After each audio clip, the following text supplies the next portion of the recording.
పింఛం విప్పిన నెమలికి మల్లె తొలకరి జల్లుల మేఘం మల్లె అలజడి హృదయం మాడిన కూచిపూడి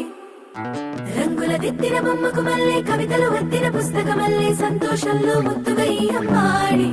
ఆరారు ఋతువుల అందం ఒకటిగా కలిపి వింతలు ఏడు పక్కకు జరిపే కొత్తగా పుంతలు తొక్కెను ఈ అరవిందం అమ్మమ్మో తాండవమాడే కృష్ణుడి నుండి వేణువ గానం తీయగ పండి రాధకు ప్రాణం ఉప్పొంగే ఆనందం